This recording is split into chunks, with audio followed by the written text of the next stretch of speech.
Texas in the education space. Walk up to them and, meet them and tell them, oh, this is a challenge I'm having. I need you to help me. And that's what leads me to collaboration. As teachers, we should not be blinded by jealousy. We should not be blinded by hatred.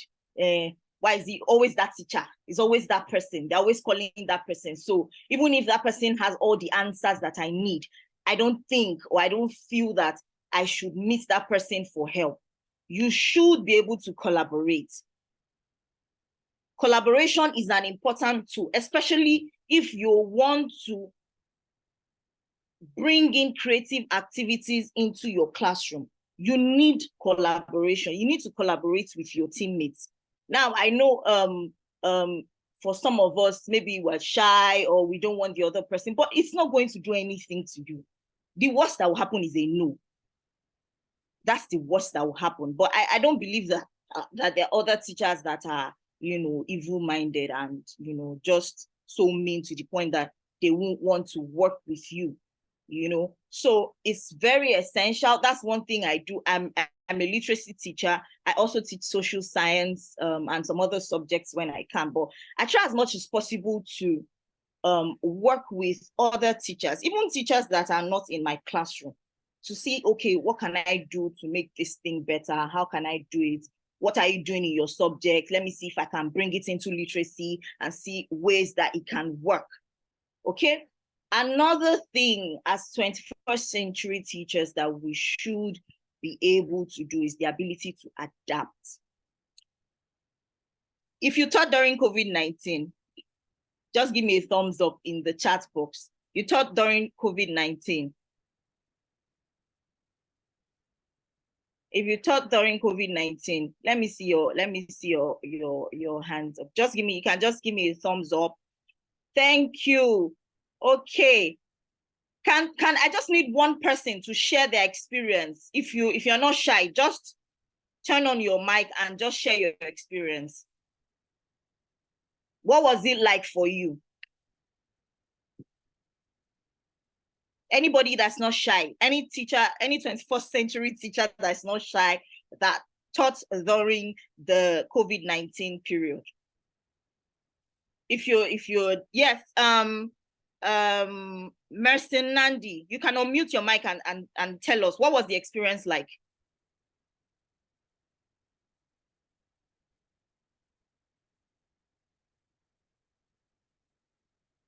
Mercy Nandi, your hands are up. So if you want to speak, anybody who wants to just give me that, share their experience, can just unmute their mic and let me know. Anybody, any 21st century teacher that okay. Good morning, everyone. Yeah. Good morning. So good morning, Miss Faith. Okay, Miss Faith was speaking. Okay, good morning, everyone. Good morning. Go on. Yes, good morning, everyone. Good morning. Yeah. Yes. During the COVID period, it was a very new experience for myself and my school. Being that my school had not necessarily been in the online space actively, right? We've not really been doing lots of online activities or even having school online. So it was a very serious learning phase for us. We're learning a lot of things at the same time. So it was a learning phase for the teachers, it was a learning phase for the admin, it was also a learning phase for the parents and their children as well. So, we have classes where children come online and you have to take the first 30 to 40 minutes to do some kind of like, or should I say, settling down. Yes, exactly. Try to ensure that everybody was settled and the children understood what they were to do. At some point, we had to invite the parents to join in just so that the classes are a little more productive because we noticed, the children fiddling with the tools and everything. So it was a whole lot.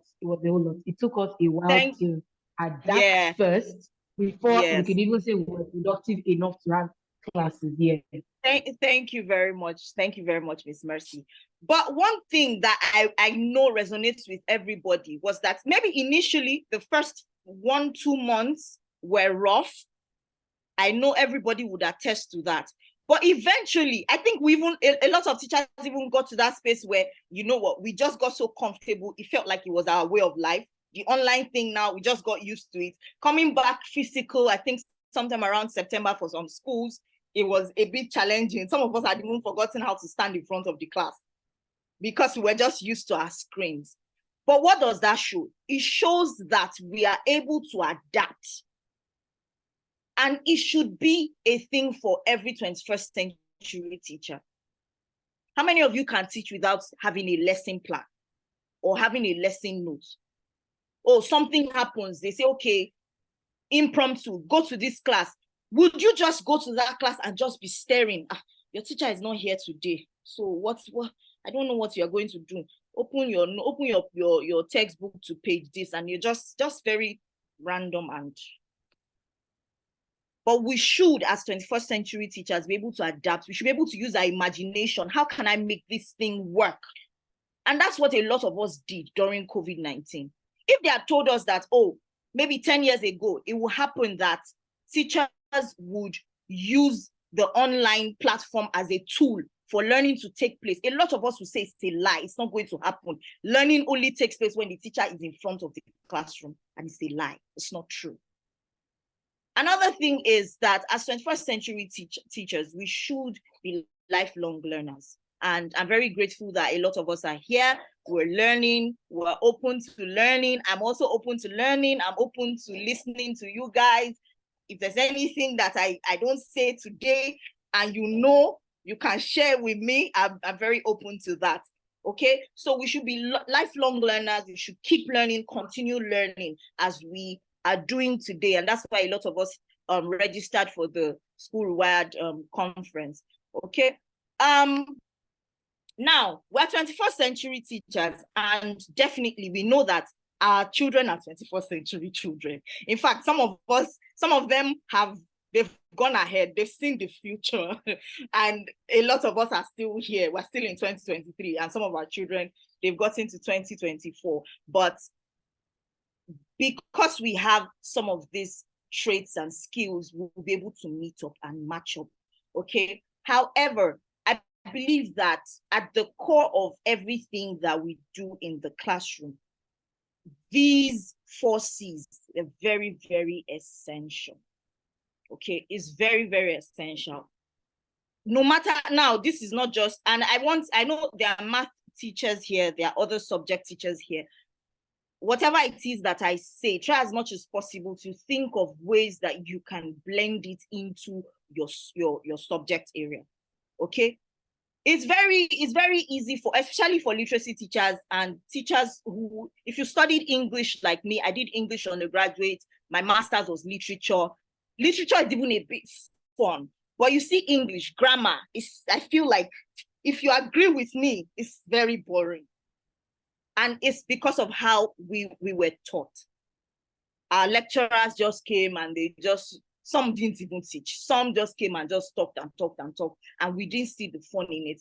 And a lot of us have carried it down to our students, and we just feel there's nothing fun in grammar. Just explain what a noun is and what a verb is. If you don't understand, you don't understand.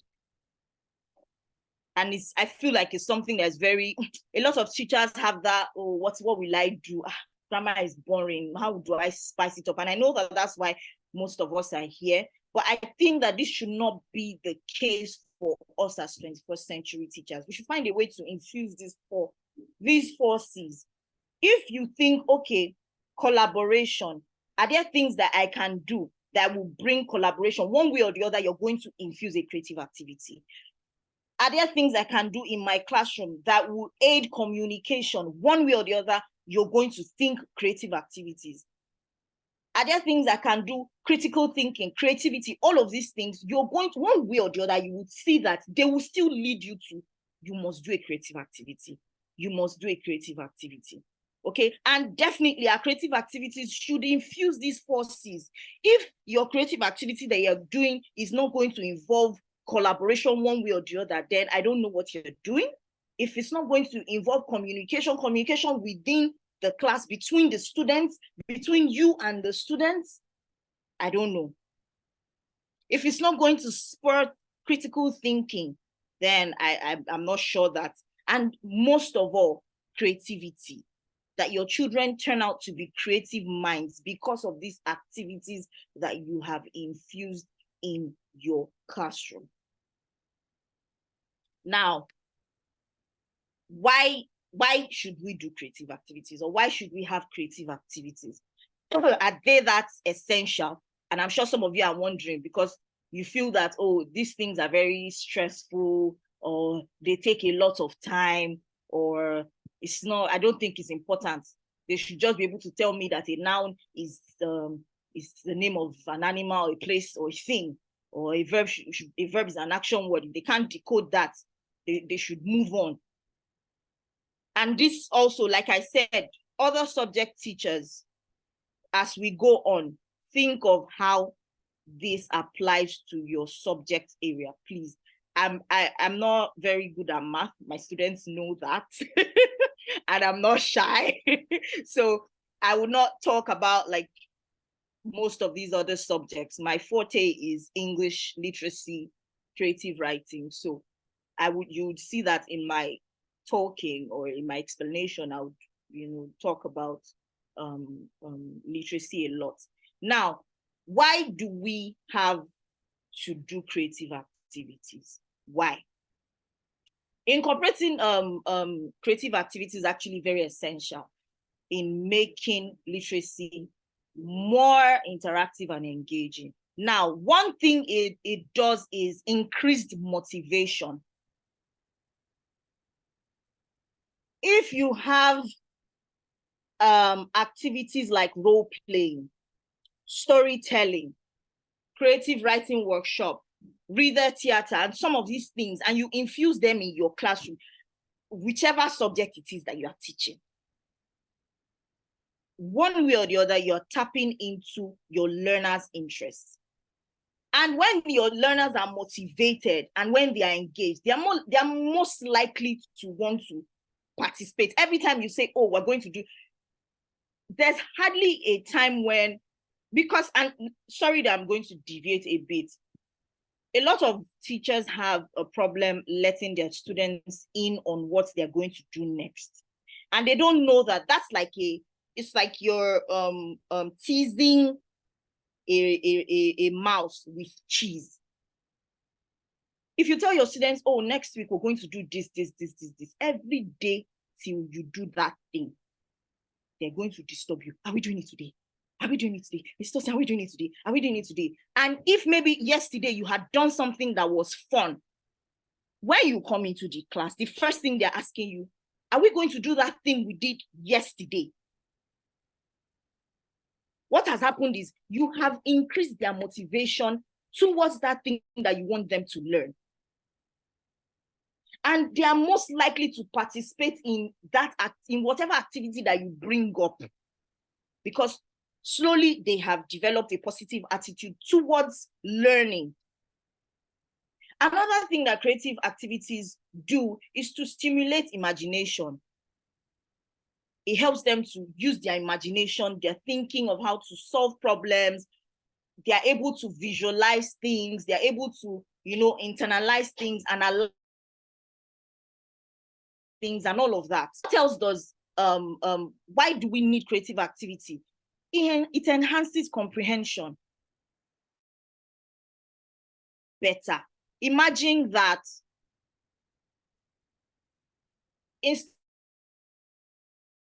say, for example, what's the point? We use a lot. Okay, let me say Little Red Riding Hood, for example. Instead of having your children read a text on Little Red Riding Hood, how about, do you think they would understand abstract? Sometimes they don't even the whole miming and imitate. You're doing all of that, and they can see you doing this thing. You come in dressed up as Little Red Riding Hood,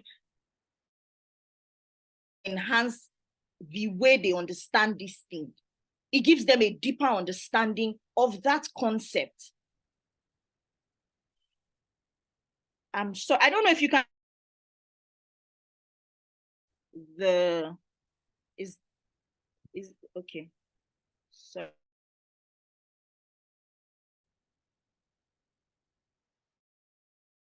this will do for you is that it encourages critical problems. They're able to think deeply because now you've moved them from a place of abstract to a place of deep thinking, critical. It promotes collaboration. This one is, I'm very big on this one. Honestly, I'm very, very big on this one because most of the activities that you're going to do would require your children to work together. It will require teamwork. It will require emotional intelligence. It will require, all of these things. And goes beyond learning about that concept. You are touching other aspects of their lives. I remember I had a student once. I taught this student in a previous class, but I wasn't a class teacher. So there was very little I could do. But I realized that every time I gave maybe, oh, you guys are going to work as a team, you're going to come and do a presentation on this. I've realized that this child can do his own presentation. As a team, work with everybody. He would work on his own. He's ready to do it for himself, by himself, with himself. And during the course of preparation, the other students will come and tell me, oh, Miss Tosin, this person is not joining us. He doesn't want to participate, blah, blah, blah, blah, blah. And sometimes I would penalize. Sometimes he's the one that will bear the grunt. Sometimes it's I couldn't get him to do this, but eventually he came into my class, and I want to thank Mr. Dekule. She's my partner. And it was very hard for you to have we would have at least 2 to 3 activities that will require collaboration in the week. Trust me, by the end of the school year, this child had gone from, I'm a solo king, to, guys, what are we doing? How are we going to go about this?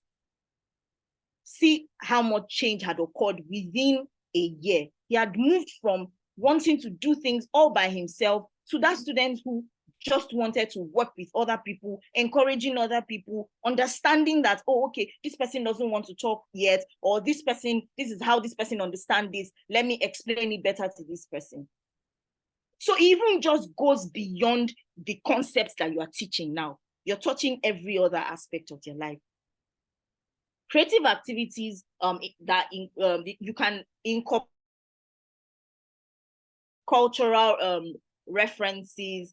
And when you do this, your children have an understanding of what is happening everywhere else apart from where, even with where I am, they know, oh, okay, this is what happens in Mexico. This is what's happening in the United States. Oh, this is what's happening somewhere. This is why these people dress this certain way. Because your activities have incorporated these things.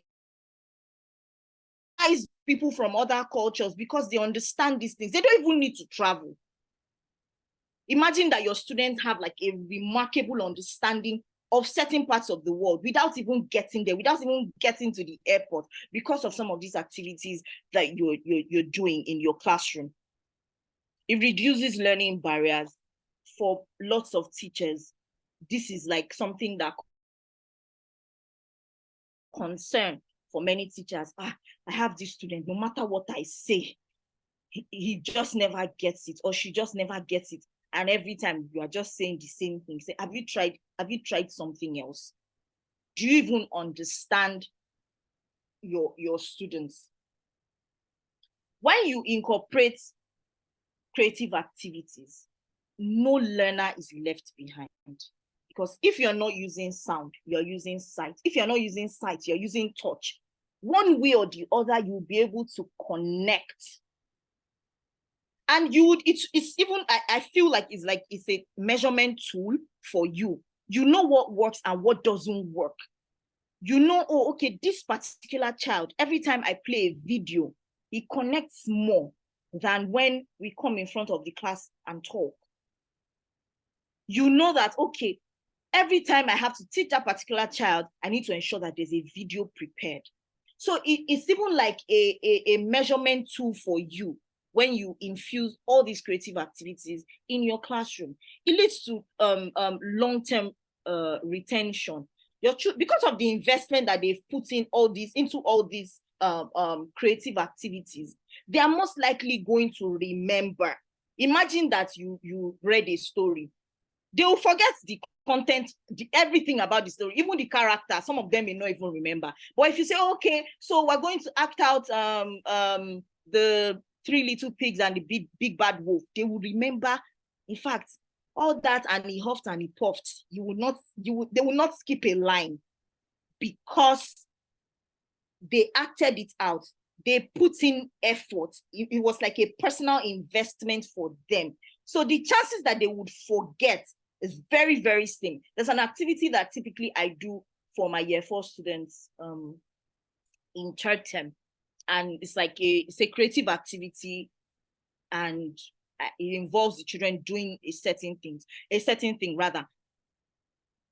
Even children who are in year 5, children who have gone on to college, when I call them, they still remember.